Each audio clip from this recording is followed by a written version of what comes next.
What's going on, guys? It's been a while. So I saw this video by the Fung Bros on their YouTube channel, and it kind of made me think about a lot of things that I've been thinking about while I've been in Japan.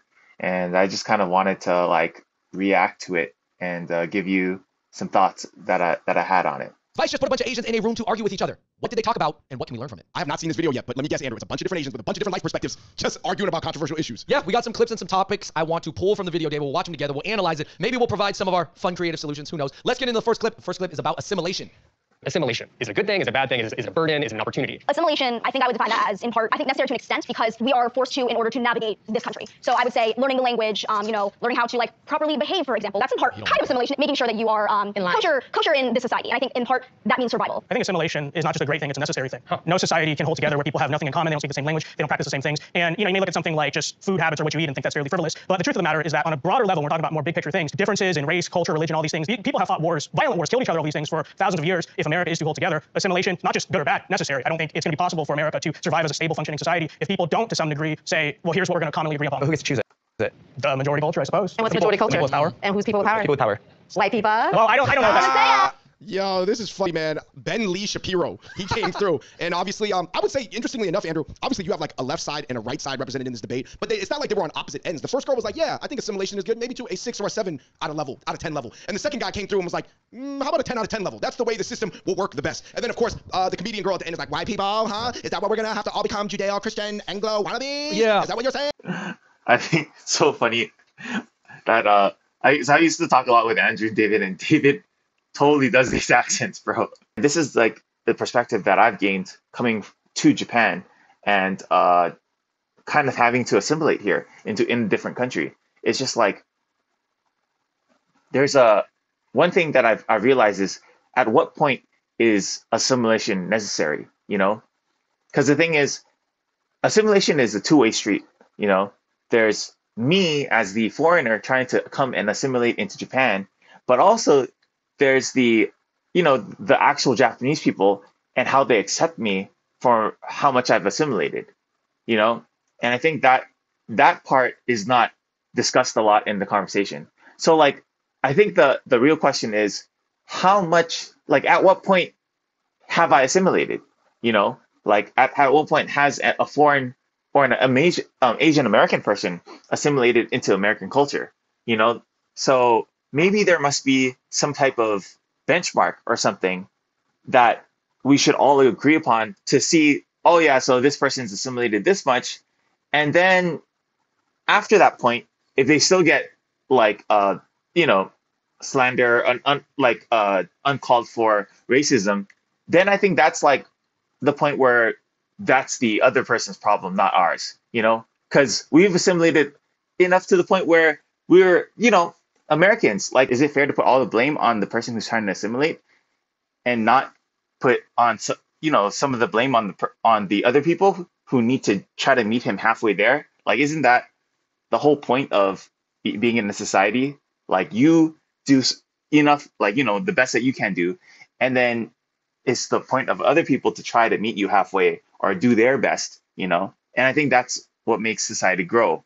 And I think that's the thing that a lot of people are missing in the conversation. You can't just put all the blame on that one person to assimilate. And if they're not getting the jokes why the fuck aren't you man, you're not you fucking Asian, that's stupid to put all the blame on someone who's just trying their best. And they're coming from a different country, they're trying to meet you halfway, and you just got to be and you have the audacity to be no, you're not meeting me all the way here on my perspective. I think that's kind of stupid in the the conversation of the assimilation part. Time, it seemed like things worked a lot better, and now things are so diverse, and people can't agree. Hey, it was fine to have immigrants to Jackson Heights, Queens, when everybody was still hanging out at the Jackson Heights, Queens diner. Oh, but man, you go there now, the diner's out of business, and I've seen all these things I can't pronounce. I guess my question is I feel like I'm a Chinese American who has assimilated a lot. I mean, considering, I don't really speak Chinese that well. I eat American, I'm pretty well versed in American culture. I have American friends. So I guess am I on the same page with other people? And how much? Yeah, Dave, going to Andrew's point, Dave and Andrew are the most American people that, I've been around, coming from Hawaii, a Hawaiian person from Hawaii, and they get discriminated against a lot. So it's how much do you need to assimilate, and so that you could be called American and not face discrimination. I think that's like the question that a lot of people are facing with the just the topic of assimilation. Like, and maybe that might be the reason why a lot of people are, having so much different perspectives on it. I think there are people who believe in it. I think there's people who all believe that their race is superior. So you don't believe in white supremacy? Do you believe America is a white supremacist state? No. Not at all. And not found no on white supremacist state would even like allow us to be doing this. Like I don't understand. So white supremacists, there's KKK people walking. Actually, I go around New York City. I notice that like I guess Brooklyn a little bit different. Most of the people here are not white, and they're doing their thing. So I don't understand. What does doing their thing mean to you? Going to work. Are they making the same amount of money? Are they getting the same access to opportunities? I think they're getting great access to opportunities. Please unpack it. Are they equivalent? Are communities and communities that are leading culture, to your point, because you point to popular culture as something where, in your view, white people don't have the power, when the reality is it is the white executives who are profiting off of exploiting predominantly black and brown bodies for their financial gain to then parade to us and tell us that we're thriving, when the reality is it is women of color, and it is black folks, and it is Asian American folks, and it is Hispanic folks, and it is people from marginalized communities who are disproportionately being impacted by every adverse thing that society is facing. I think that this debate has a lot less to do with assimilation and has a lot more to do with their view on reality being completely different.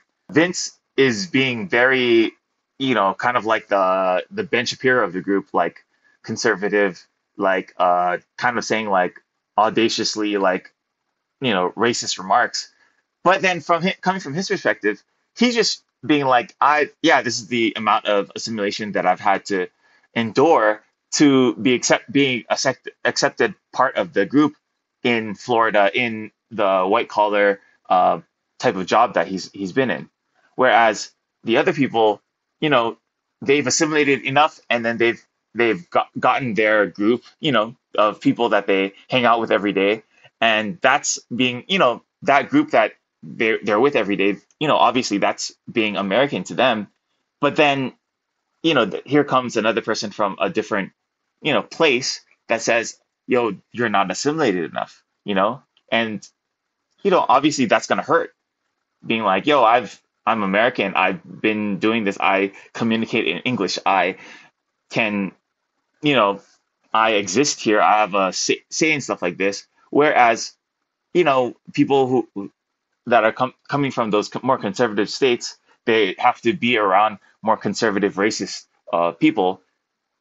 They have a different mentality. They have a different set of, rules in their life that they need to, just live by, And I think Andrew and David later on in the video, they really like, like most white collar or most red conservative Americans are just like, yo, let's just keep the ball rolling, let's just keep it going.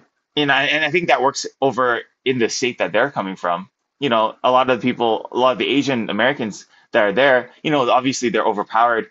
They don't have much of a say because they're such a small group in the wider context of that community.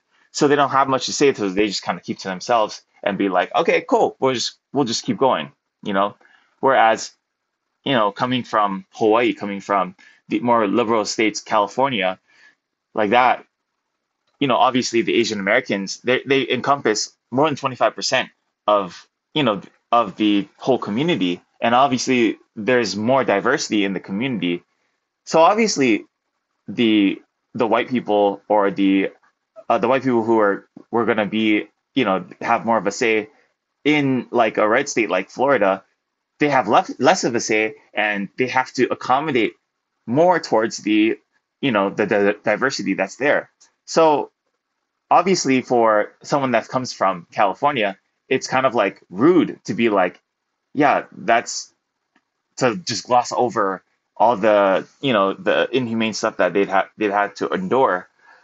So I think that's why, they just can't come to a conclusion, because obviously the people from the left are going to be like, yeah, this is human rights. This is, kind of like me, like I'm not someone to be stepped on.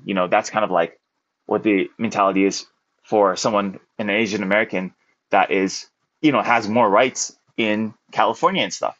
Whereas someone who's living in like a red state where everyone else is white, you got to be, you got to act a little bit more white, and you got to be more, able to take a lot of hits on the chin and be like, yeah, this is just how society works. It's how society works there. And I think the biggest example of this is how when the Hawaiian dude, I think his name is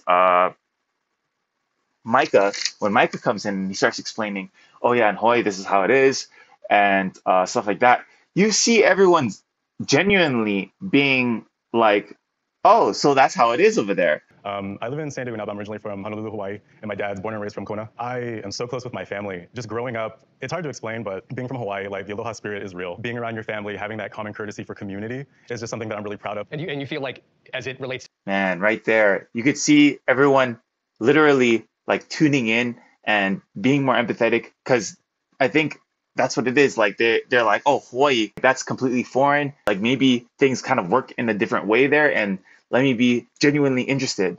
Like this is like, I think this is totally the way to solve like, oh man, this guy's racist and that guy's racist. You got to just kind of see where they're coming from and where you're coming from, and being like, oh yeah, these are totally different, two different, completely different places with completely different cultures. And yeah, that's the reason why that person like has a view that I think is completely alien. And why is it so easy for them to be like, oh yeah, this guy's from Hawaii. He's coming, he obviously has a different perspective than I do. Than it is for like a Florida person to be like, oh, California, like why don't you see like the way that I see it coming from Florida? That's obviously there's going to be a disconnect because you guys are coming from two different states, two different. It's almost you guys are two different parts of the country. You're basically two different countries. So I think that's like a part of the debate that a lot of people kind of overlook, and I think that's something that I've learned while I'm here in Japan. I used to think like, oh yeah, I'm American, that person's American. So obviously we're gonna have we're going to have similar takes on what reality is and what's proper and stuff like that. But it totally isn't. Everyone's coming from a different perspective. Everyone's coming from a different, life. So I think that's like something that we should all, just kind of keep in mind moving forward. But yeah, in an idealistic world, it would be dope if we could have like some kind of, benchmark as to how much we need to assimilate. And then, I don't know, some kind of law as to state like, man, if they've gone over that and if they've faced more discrimination, then that is like by the book racism. Maybe that, having an actual definition of racism, so then it could be prosecuted. And then, so then people could kind of see like what the backlash is for being racist. Maybe that would be super helpful. Because yeah, right now it's just kind of like up in the air. And because it's up in the air, I think people could be like, oh, I'm not being racist. Like even though people clearly are, I think that would be super helpful. That would be the idealistic, right? But the realistic is I can't control others. So the most that I could do is surround myself with people who are like-minded, and we all kind of fight for the things that we believe in and stuff like that. And maybe that's the reason why a lot of Asians don't participate in the society at large, is because there's so many racist people and people who don't really who don't really view us as being American, and being fed up with all the minute racist things that you gotta deal with. That's the reason why a lot of people don't want to be a part of the system. And yeah, but without being a part of the system, we can't look for change. But I think that's the reason why there's millions and millions of us, so that maybe a tenth of us have that actual drive to make the society at large a better place. But yeah, as of right now, there's just so much racism, and that's partially the reason why I left America, because and right now I tried to see what it's like to live in a different country, because like I just didn't have that many opportunities in terms of business, in terms of love, in terms of whatever the fact may be. And I wanted to see what the rest of the world looked like, because obviously we're not like everyone isn't stuck to the culture or the country that you're from. It's just a tough thing to think about. Like America is so it's a mixing pot, and it's just like unfortunate that some people are treated worse than others, but that's like a reality that you gotta deal with. Um, and some Republicans found that just keep chucking, moving forward, ignore everyone. Uh, that's and then anything that happens to you is a result of fate. And I guess maybe some liberals, they go through life thinking that, or trying to do their best, but seeing that the society at large is racist and is challenging them, and saying that that's not right, because it really isn't right to be racist and exclude others, and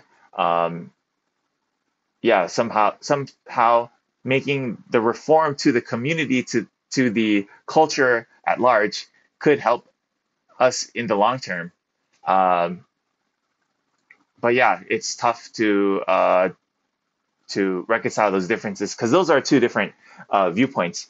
Um, and the best that you could say is have the liberals fight as the best fight that they can to make life for everyone better, and have the conservatives, keep chucking along, keep doing their thing, because yeah, I guess that's working in the community and the community that they're in, and that you can't fault them for that. But anyways, yep, that's the video. That's my 2 cents. Let me know what you guys think, and yeah, I'll see you guys next time. Peace.